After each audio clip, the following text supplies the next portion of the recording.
Deixando esses pormenores, hoje a nossa proposta aqui é conversarmos um pouco sobre as questões pneumatológicas, né, que o professor Márcio, na sua fala, abordará com maior precisão, e também de nós conversarmos um pouco sobre o movimento pentecostal, especialmente no Brasil, né?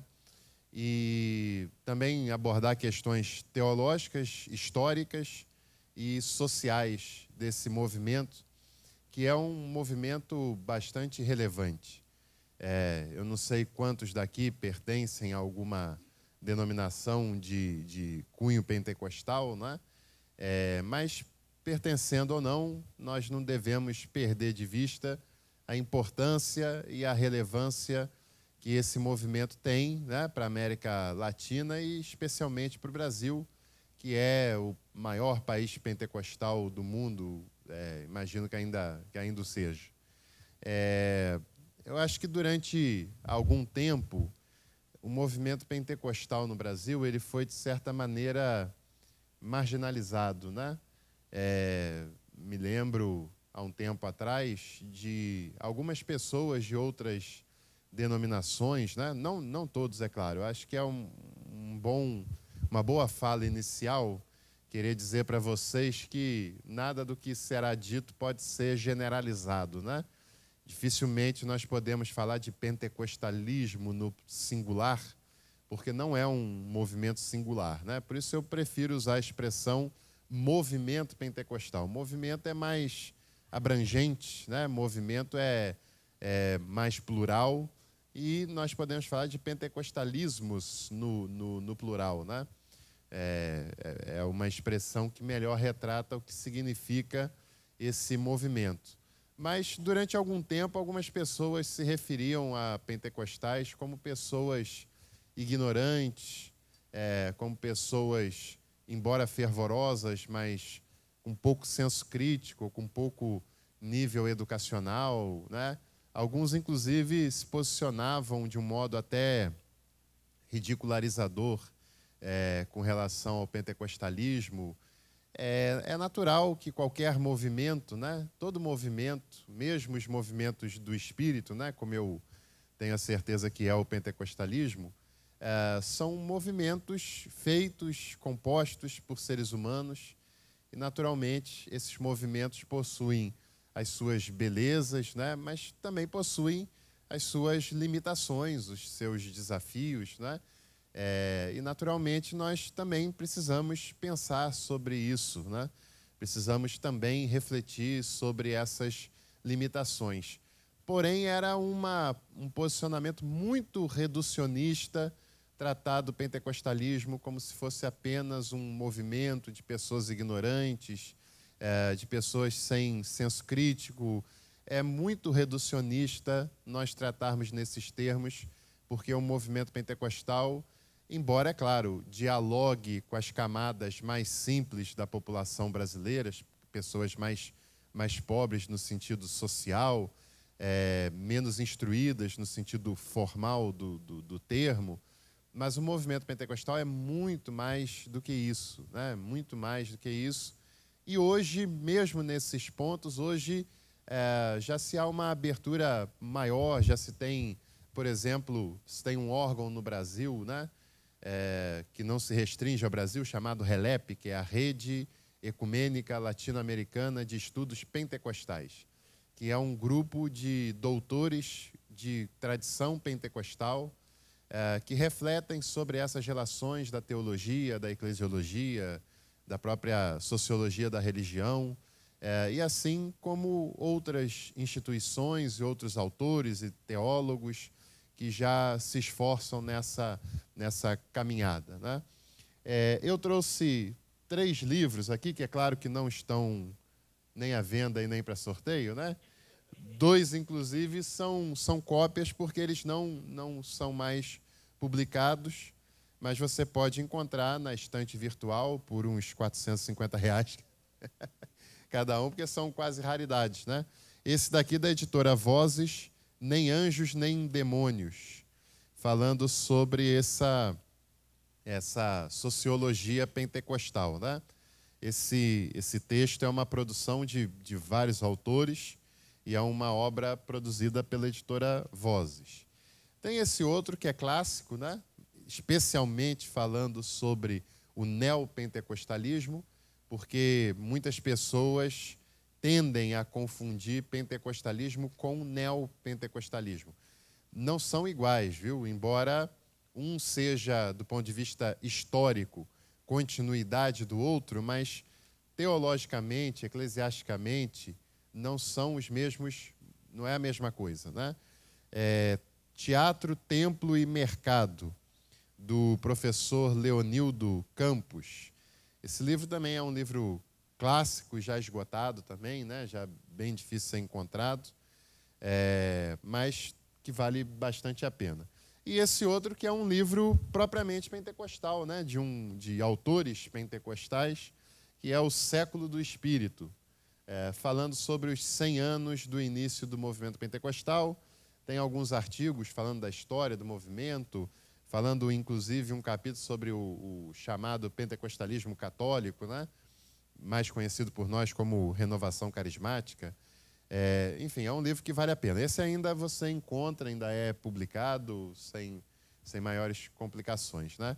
Mas eu gostaria apenas de fazer um resumo histórico sobre esse movimento pentecostal, né? Que, na verdade, ele é o resultado, eu gosto de comparar o movimento pentecostal como um rio que é o resultado de 3 outros rios que desaguam nesse único rio chamado movimento pentecostal.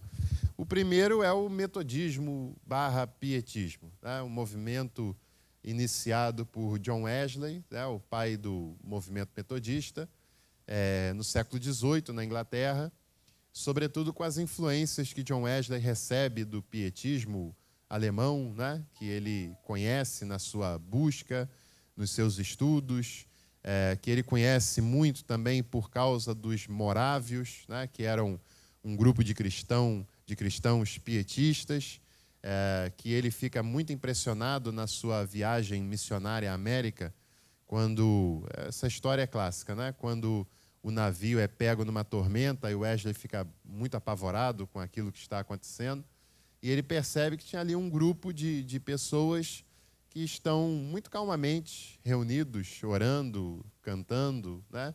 E depois que tudo aquilo passa, a semente fica, e o Wesley, lá na Inglaterra, ele vai atrás de pessoas daquele movimento, daquele segmento, porque ele percebe que aquela segurança, aquela paz que eles demonstravam ter, era o que faltava na sua caminhada cristã, na sua jornada, né? Até que ele tem a experiência lá na rua Aldersgate, né? Em que ele vai numa reunião de oração no dia 24 de maio de 1738, e ele conta na sua biografia que por volta das 8h45 da noite, isso aqui é metodismo mesmo, né? Ele ouvia o líder daquela reunião lendo, na verdade, um prefácio que Martinho Lutero tinha escrito uns 200 anos antes, sobre Romanos 1,17, o justo vive pela fé. E ele contou que, no decorrer daquela leitura, as palavras de Wesley, ele sentiu o coração estranhamente aquecido, tá? E essa experiência ela é um marco no movimento metodista, que depois terá uma grande influência nisso que a gente conhece hoje como movimentos pentecostais, né? Então, o metodismo se torna mais uma religião do coração do que do cérebro, né? Embora Wesley não era um anti-intelectual. Infelizmente, isso depois vai aparecendo em outros segmentos. Não era bem o caso de Wesley, né? Wesley era um intelectual muito dedicado à leitura, à escrita, né? Mas ele apenas cria que a religião não, e ele aprende isso com os pietistas, né?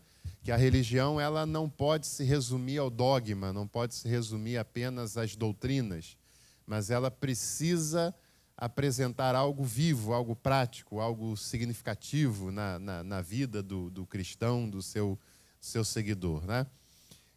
Na época de Wesley, coincide uma boa parte da sua vida com o processo de emancipação dos Estados Unidos, que até então era colônia britânica. E os metodistas começam a se multiplicar lá nos Estados Unidos, né? Embora Wesley fosse contrário ao processo de independência dos Estados Unidos, orienta os metodistas que estavam na América a continuarem fiéis à coroa britânica, e essa relação, né? Ele era um ex-anglicano, na sua cabeça continuava anglicano, e a igreja anglicana era a igreja da coroa, né? Como ainda é até hoje. Desde a Reforma, o cabeça da igreja da Inglaterra é o monarca. E ele continua até o fim da sua vida fiel à monarquia, porém, o metodismo norte-americano vai, aos poucos, se distanciando do metodismo britânico e se tornando mais harmônico com as questões sociopolíticas dos Estados Unidos, né? Outro rio que vai desaguar no pentecostalismo é o puritanismo.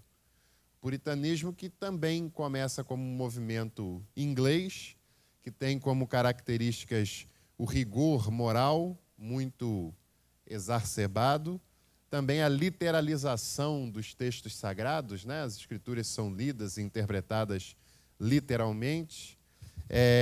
E também uma outra característica desses puritanos é que eles querem propor, e são até perseguidos na Inglaterra por conta dessa insistência, eles querem propor uma igreja que não seja episcopal, né? que não tenha bispos e que não seja dependente da monarquia.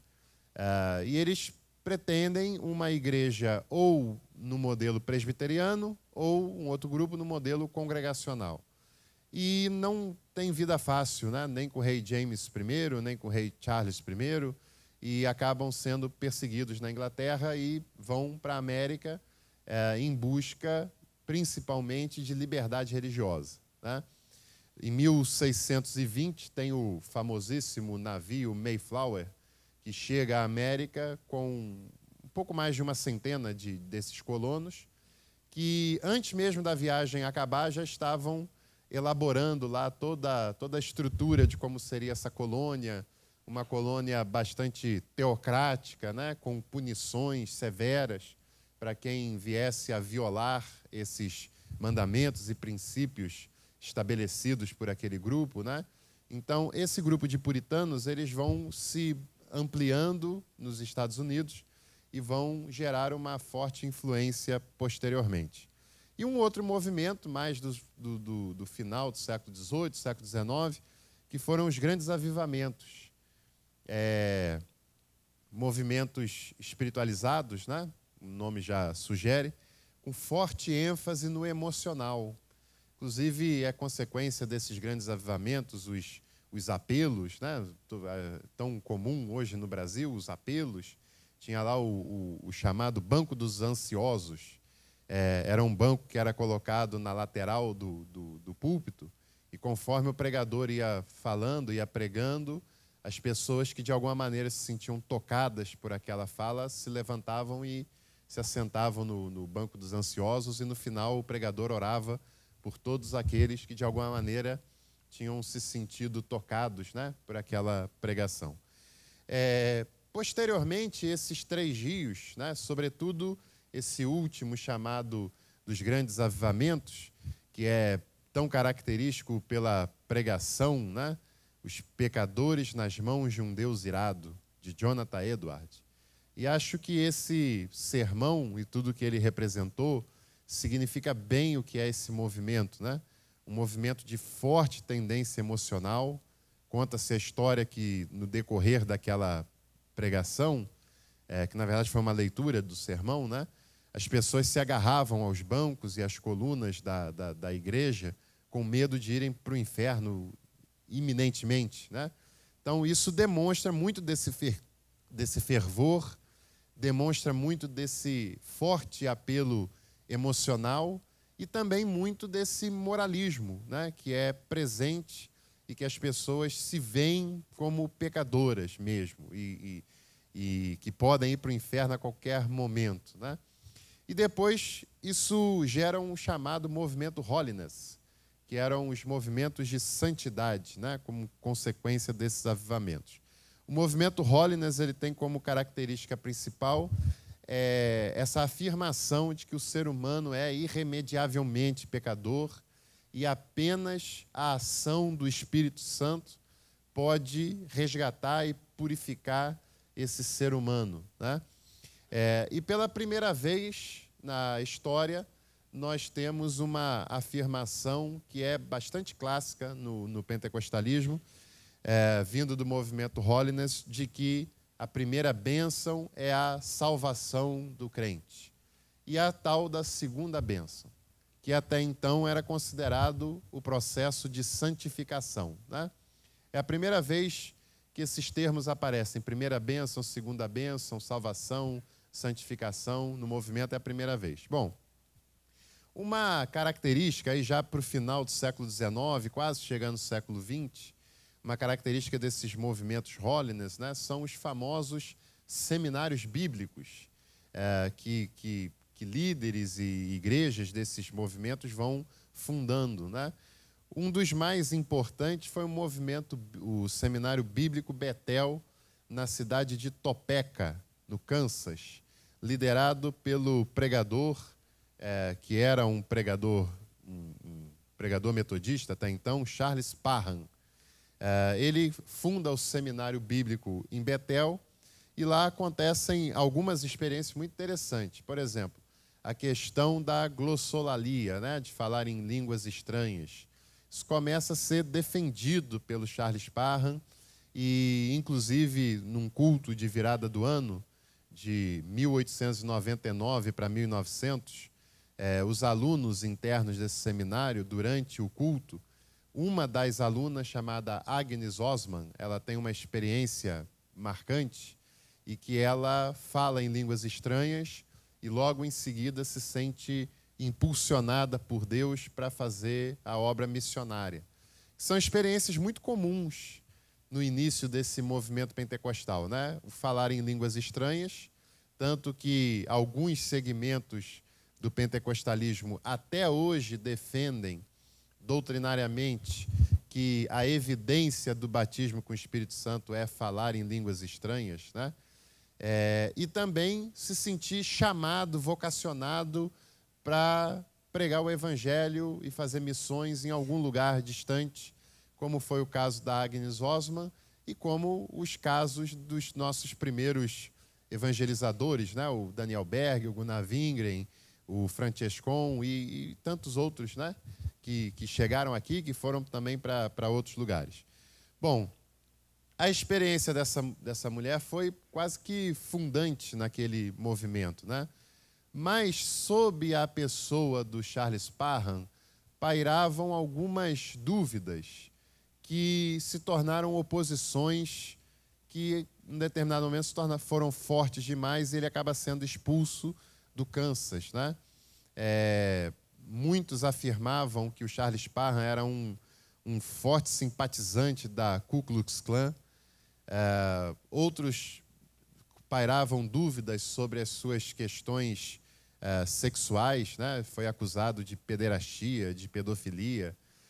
Alguns de seus seguidores negaram, disseram que não foi verdade, que era fruto da oposição, mas se foi ou não foi, o fato é que aquelas sombras sobre ele, sobre a sua pessoa, lhe causaram algumas consequências e ele acaba saindo de Topeka, no Kansas, e vai fundar um seminário em Houston, lá onde ele conhece o William Seymour, que era um homem negro, um homem pobre, né? um homem simples, que tem o desejo de estudar lá no seminário, porém, pelas questões raciais que ainda são até hoje, né, nos Estados Unidos, na época eram piores ainda, o William Seymour precisa assistir às aulas. A condição que dão a ele para assistir às aulas do seminário é que ele fique do lado de fora da sala. Dentro da sala só podem entrar brancos, né? O negro precisa ficar do lado de fora. E o Seymour meio que se submete àquilo, até que ele é chamado por uma por uma pastora de Los Angeles para ir lá na sua igreja pregar, né, depois de um tempo.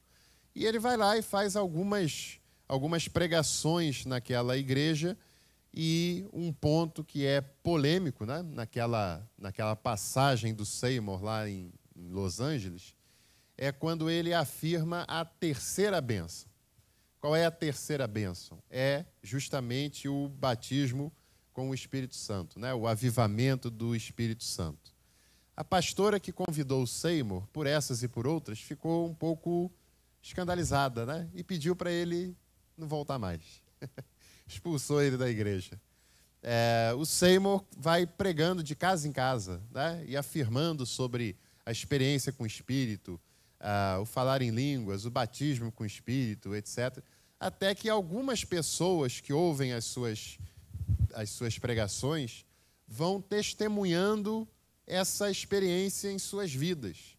E o movimento, naturalmente, vai crescendo, né, até que ele se estabelece, primeiramente, na rua Bonnie Brae, que é o primeiro endereço, né, daquele movimento, e depois ele se muda da rua Bonnie Brae para a lendária rua Azusa, num galpão abandonado, que já tinha sido igreja no passado, tinha sido várias coisas, né? E o movimento, claro, era feito por poucas pessoas no começo, pessoas pobres, e um detalhe muito importante que eu gostaria de dizer: pessoas que mesmo depois não enriqueceram por causa do ministério.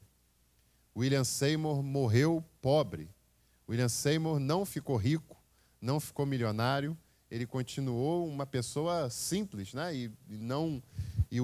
A pregação dele, o ministério dele, era de fato uma convicção pessoal, um chamado, como ele entende, e não se favorece disso pessoalmente, né? Morreu até razoavelmente jovem. Na Rua Azusa, o movimento cresceu assustadoramente.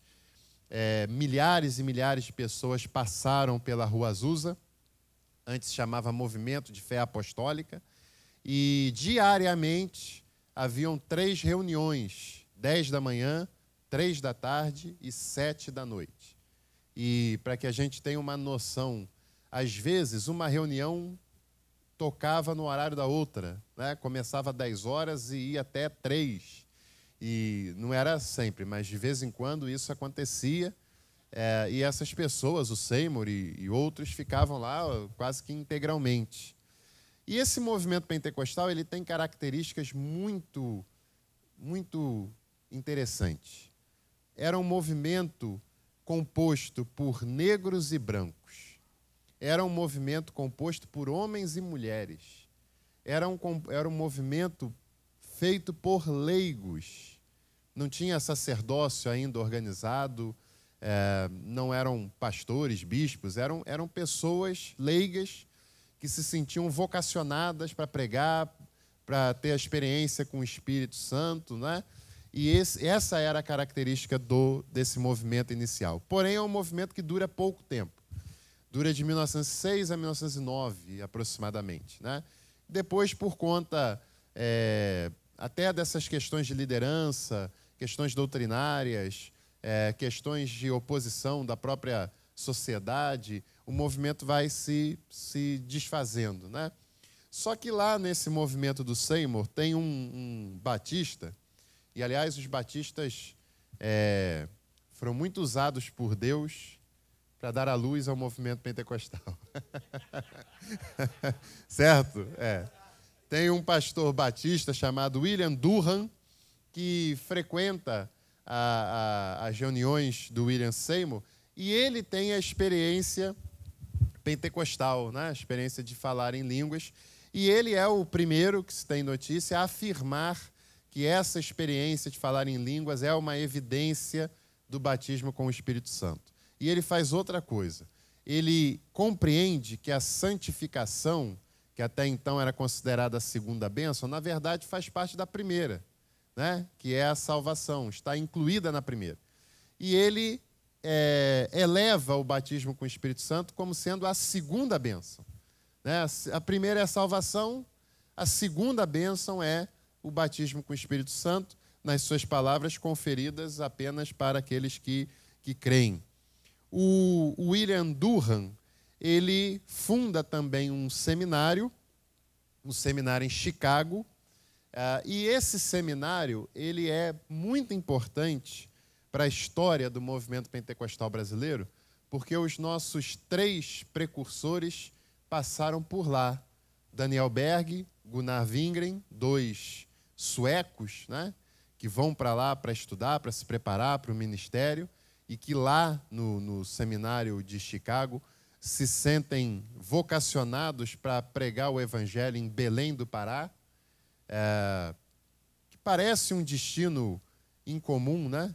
E que às vezes vem na nossa mente o seguinte: puxa, como eram desprendidos, saíram da Suécia, um país de primeiro mundo, para ir para Belém do Pará, lá no norte, no norte do país, no interior do país naquela época.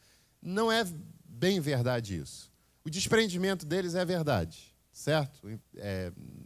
Também não enriqueceram com isso e não se favoreceram pessoalmente disso. Pelo contrário, tiveram bastante problemas. Mas a Suécia não era um país de primeiro mundo à época, era um país bem atrasado, né? Não era a Suécia que a gente conhece hoje, né?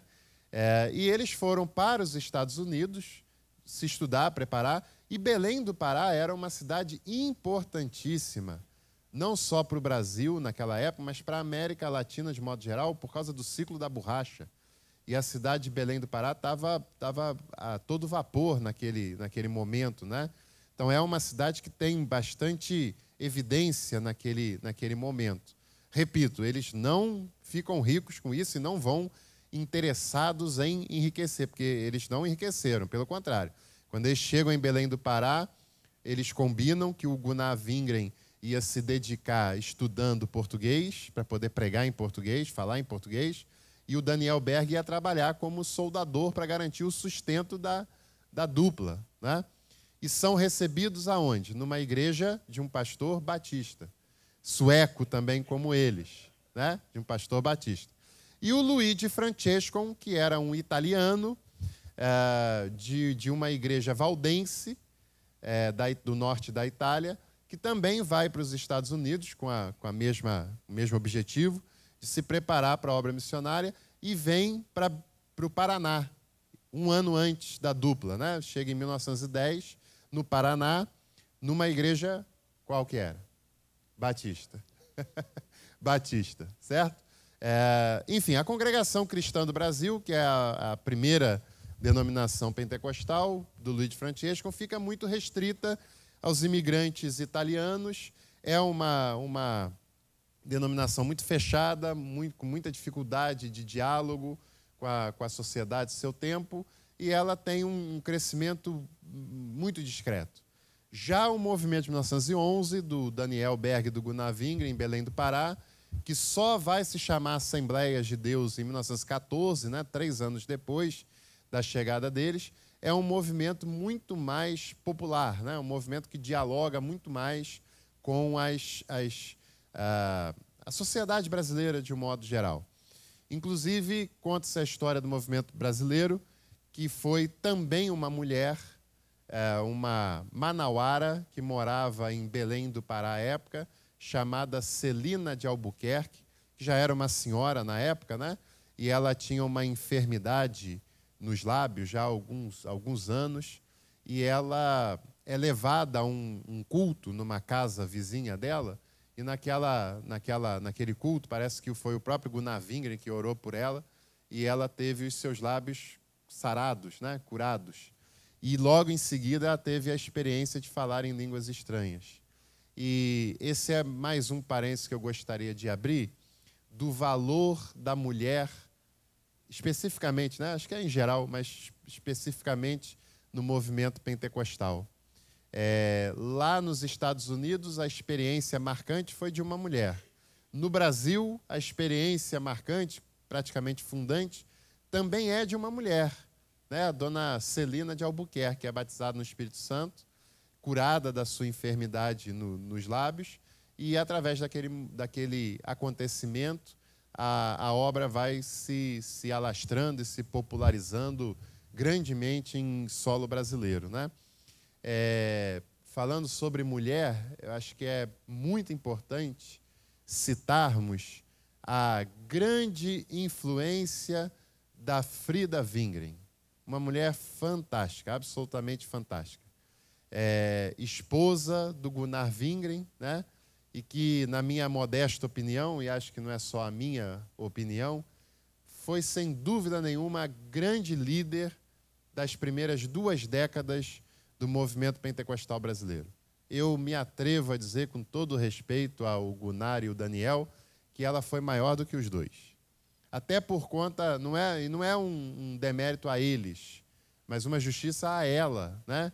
Até porque o seu marido ficou muito doente no Brasil, teve muitos problemas de saúde, e a Frida Wingren, na década de 20, era uma mulher que compunha maravilhosamente bem. Alguns hinos são cantados até hoje, está no Cantor Cristão, na harpa, no inário, são cantados até hoje. Alguns hinos que são assinados, que são lá o nome do Gunnar Wingren, na verdade foram compostos por ela. Ela era uma professora, uma pregadora, ela tinha profissão que era uma coisa extraordinária para uma mulher naquela época, viajava sozinha Brasil afora, que na época também era um escândalo, né? E foi uma mulher muito à frente do seu tempo e que depois acaba sendo, lamentavelmente, silenciada e mandada de volta para a Suécia, onde tem um falecimento dramático e precoce, né? Infelizmente, porém, ela tem uma importância enorme no movimento brasileiro.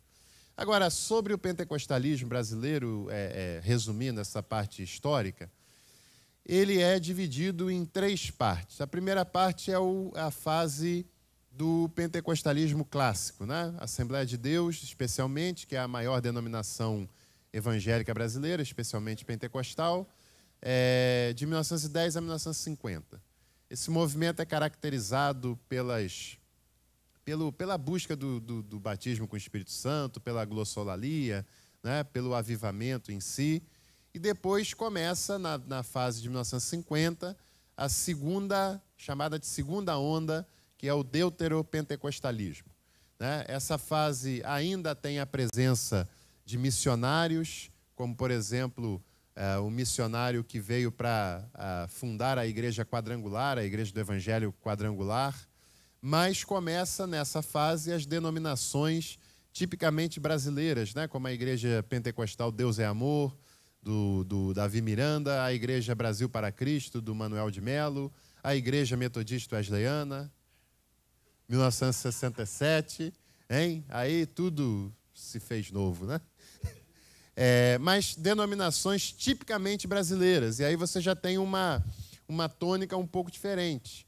São denominações que vão usando alguns meios de comunicação, especialmente o rádio, jornal, e denominações que vão se caracterizando pelas curas divinas, pelas vigílias e tudo mais.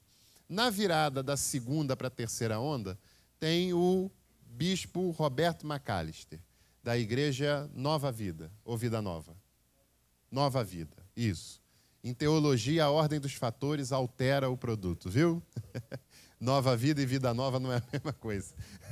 Mas o Macalister, ele é considerado o período de transição entre a segunda onda do pentecostalismo para o neopentecostalismo, por motivos simples, né?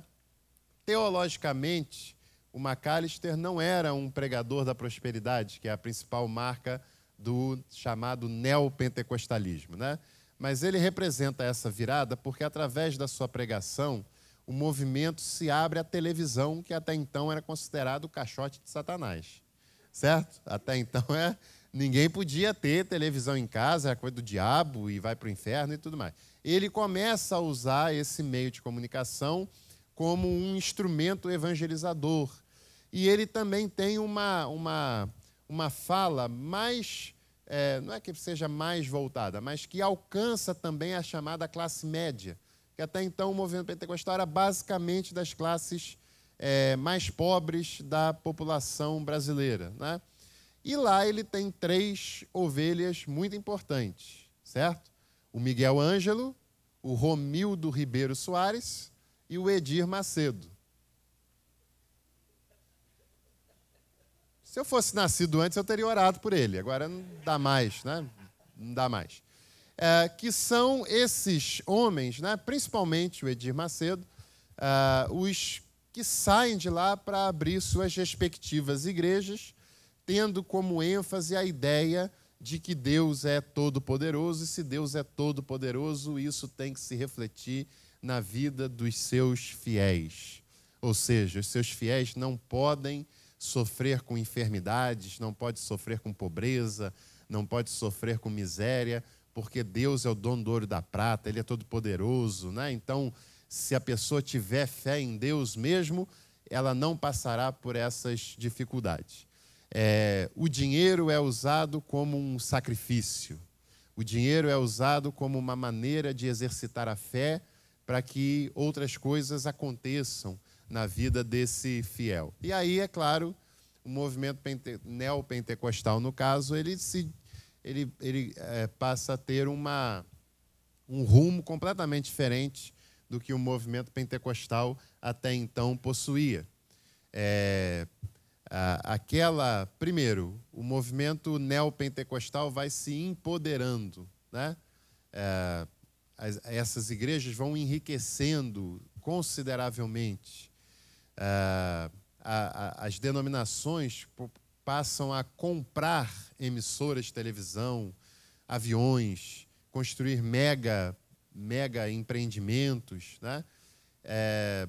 Às custas das ofertas, dos dízimos das pessoas mais simples dessas comunidades, dessas igrejas, né?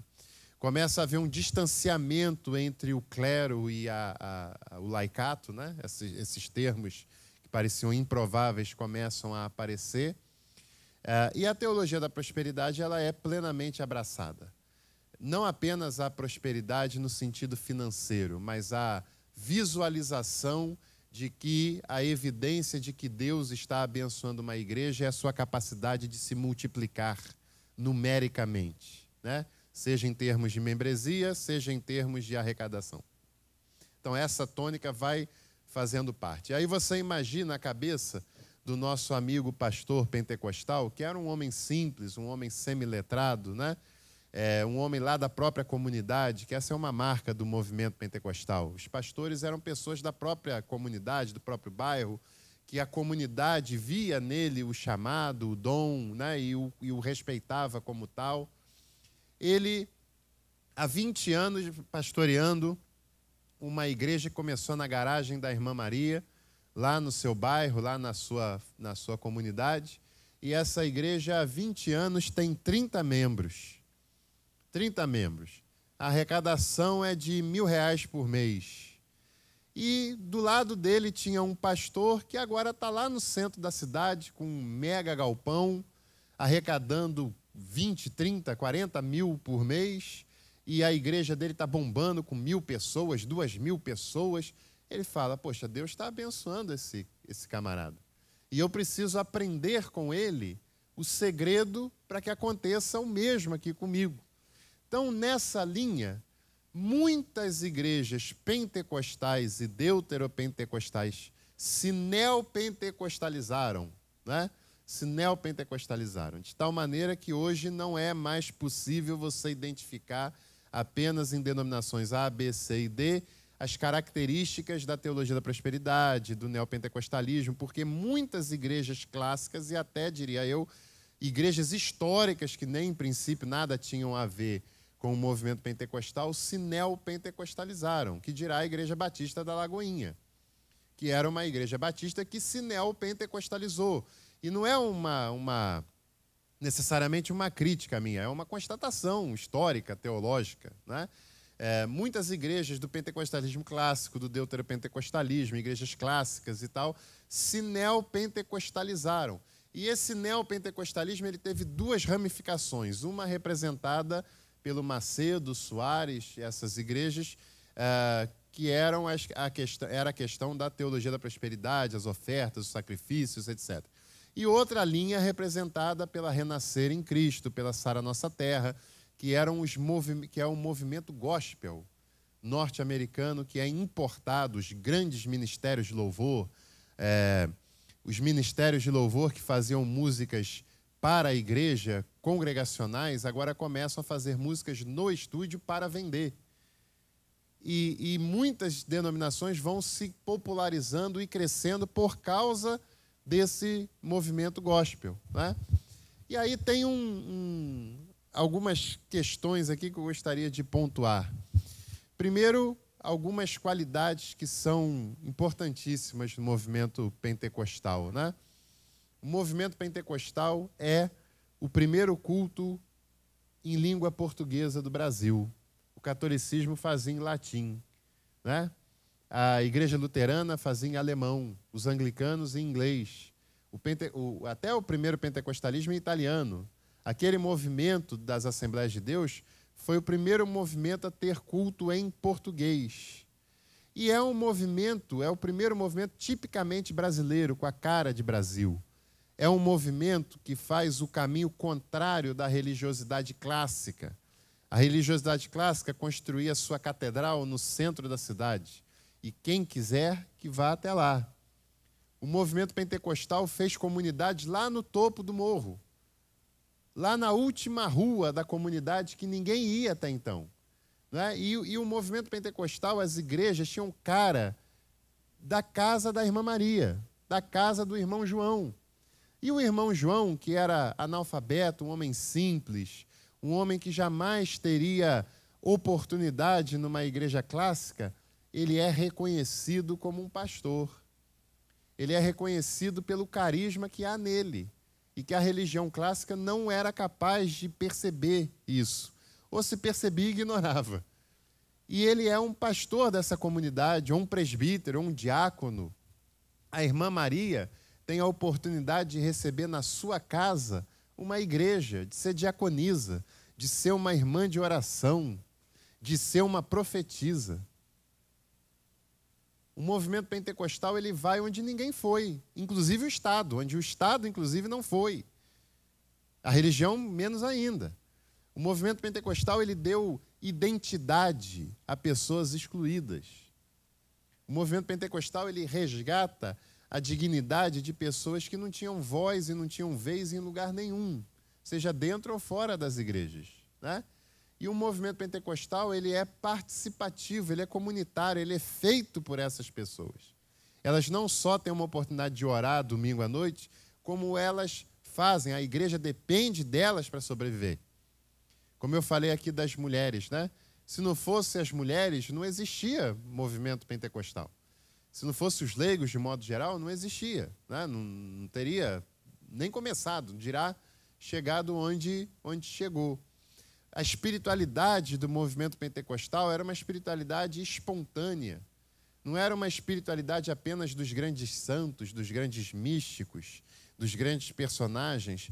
Era uma oportunidade, era uma espiritualidade que qualquer um poderia ter. Aliás, é uma espiritualidade que todos eram incentivados a buscar e ter. E a experiência do irmão José, da irmã Joana, eram experiências valorizadas pela comunidade. Quem aqui faz parte de uma comunidade pentecostal sabe que ainda que tenha pastor lá, quando a irmã Maria se levanta em profecia, todo mundo fica calado. Todo mundo para ouvir, meu irmão. E se o pastor entra em rota de colisão com a irmã Maria, ele não sai muito bem dessa, porque as pessoas gozam de reconhecimento do carisma na própria comunidade. Agora, o movimento pentecostal tem as suas limitações, é evidente, como qualquer movimento. Você que não é pentecostal, não me olha com essa cara aí desaforado, não, que na sua também tem limitações, viu? Uma limitação que eu gosto muito de pensar e que poderia ser superada é uma limitação que, na verdade, faz parte do cristianismo, né? Que é o chamado dualismo. O dualismo é mais antigo que o próprio cristianismo. O dualismo é quando duas esferas trabalham em chave de exclusão, né? Quando uma tenta eliminar a outra. Por exemplo, alma e corpo. É claro que nós temos na nossa conjuntura uma parte de nós, não uma parte, nós temos o nosso, vamos dizer assim, um termo mais usual, que não é bem o que representa, mas Nós temos as nossas esferas sociais, psicológicas, emocionais, intelectuais, e não há problema nisso, né? O problema é quando uma dessas, entre aspas, esferas tenta eliminar as outras, tenta trabalhar em detrimento da outra. E aí nós vamos construindo os dualismos, né? A alma é que é boa, o corpo é ruim, e a alma tem que eliminar o corpo, a carnalidade, a corporeidade. A emoção elimina a razão, ou vice-versa, né? Então, quando uma dessas esferas tenta eliminar, superar a outra, negando a outra, é que nós construímos uma espiritualidade doentia. Estou falando especificamente no caso pentecostal, isso poderia ser abrangido historicamente, né? Mas, por exemplo, muitas pessoas jejuam para sacrificar o corpo. Isso é um dualismo. Isso é um dualismo, porque entendem o corpo como algo negativo, como algo ruim, como algo que deve ser negado. Algumas pessoas, por exemplo, constroem um dualismo do tipo, fazem um divórcio da espiritualidade que elas praticam no domingo à noite na igreja, da espiritualidade que elas deveriam praticar no dia a dia, na família, no trabalho, na escola, etc.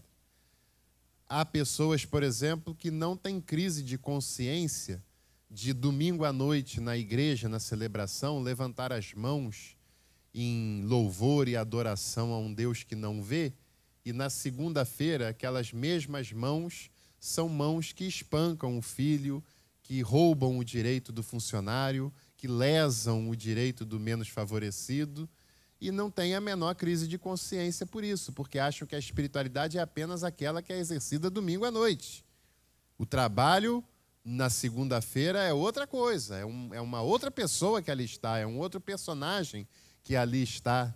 Entende? Então, quando a pessoa pratica essa espiritualidade dualista, ela cria ela cria personagens e ela acaba esquecendo de quem ela é de fato.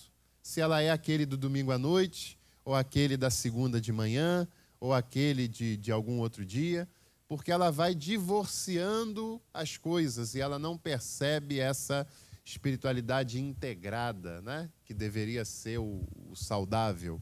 Deveria o nosso culto à noite, no domingo, ser apenas uma consequência de tudo que a gente viveu naquele dia, né?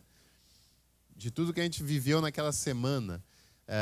A nossa maneira de tratar esposo, marido, filho, o vizinho, o amigo, o patrão, o funcionário, etc., deveria ser entendida por nós como uma maneira de adorar a Deus, de cultuar a Deus, tanto quanto quando a gente canta lá na igreja, prega lá na igreja, ora lá na igreja, né?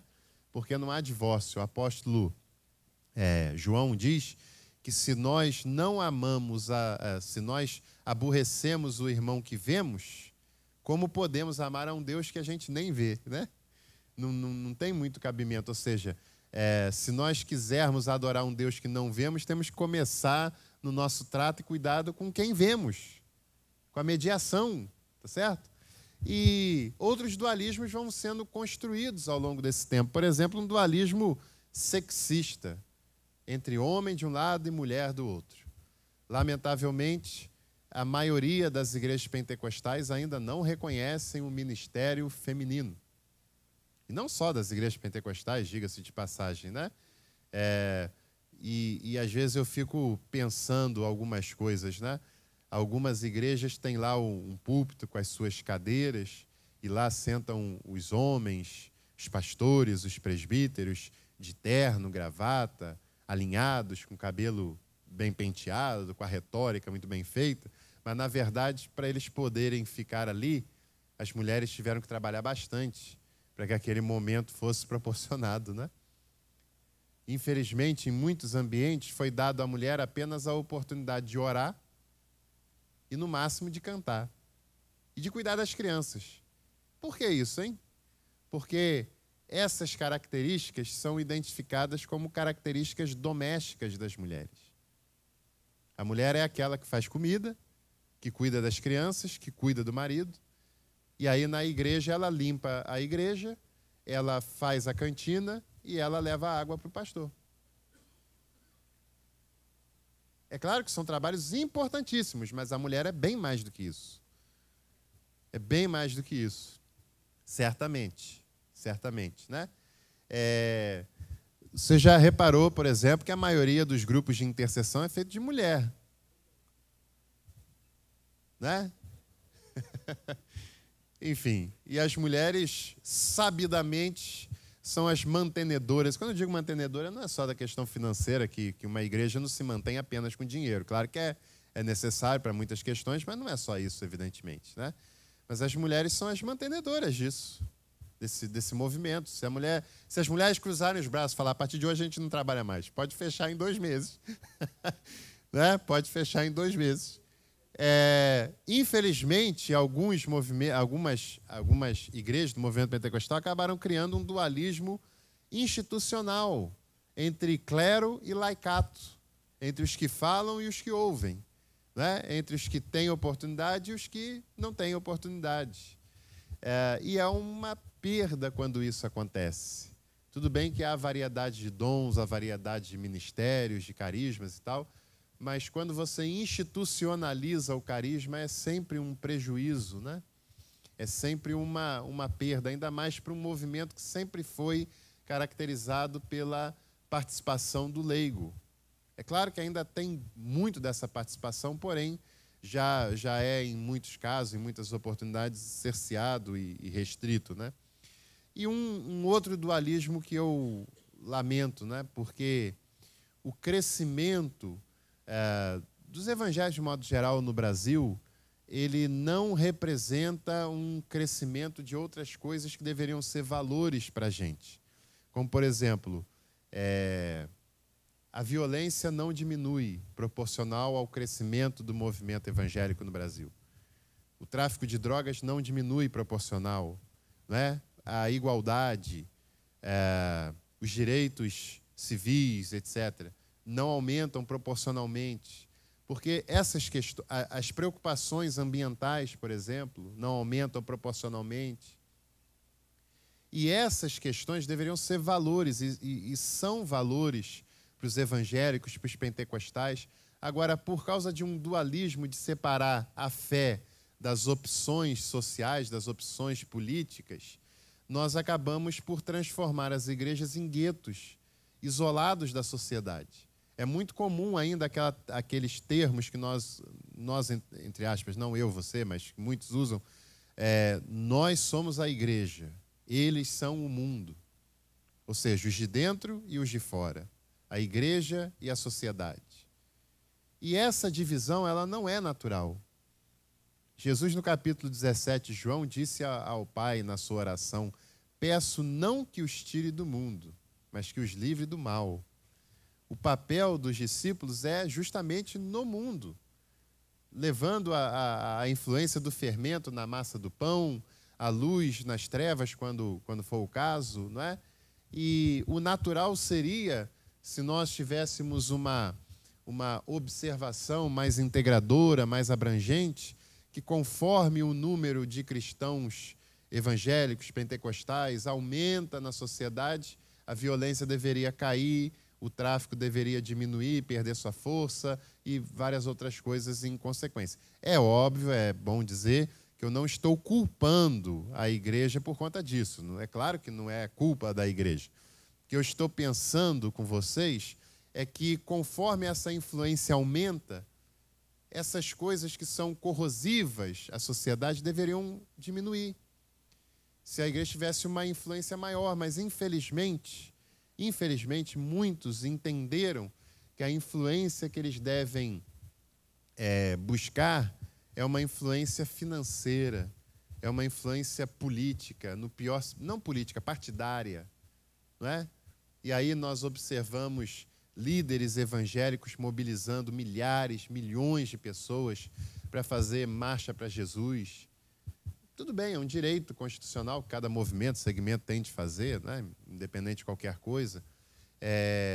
Líderes evangélicos gerando marchas de milhões de pessoas, por exemplo, para protestar quando falaram dos direitos de homossexuais e tal.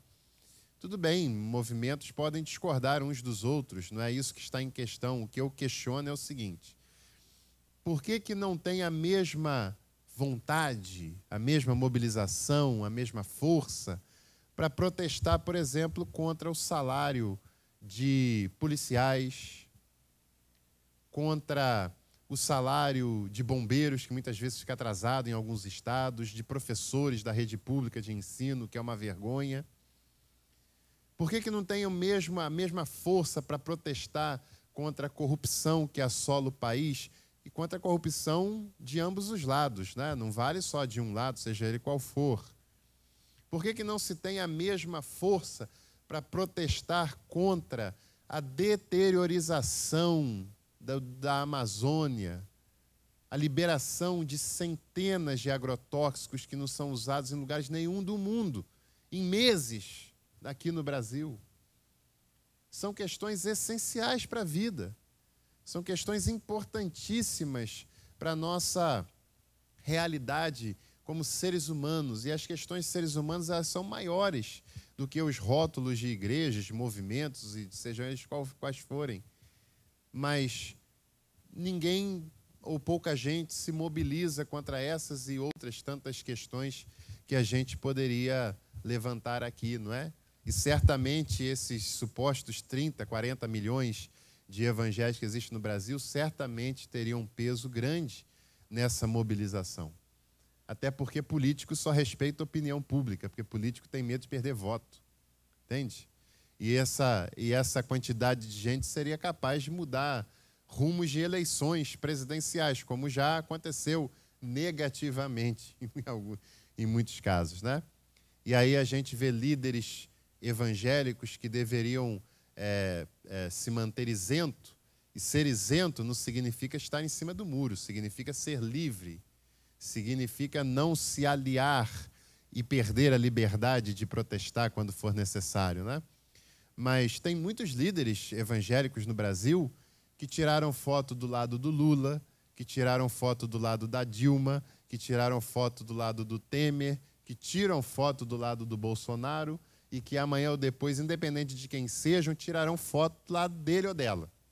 Porque o interesse desses, que não representa a maioria, evidentemente, mas tem a sua influência, o interesse deles é estar do lado forte da história, do lado que ganha a história, entende? Então, enquanto assim o for, lamentavelmente, a força do que realmente importa será pequena, será restrita, né? E não veremos maiores transformações como poderiam ser. Mas devemos nos lembrar que, por mais que ficam evidentes esses casos, os casos de pastores que têm enriquecido, ganhando salários astronômicos, eles ainda não são a maioria, no nosso caso aqui, do que a gente está dizendo, do movimento pentecostal, né?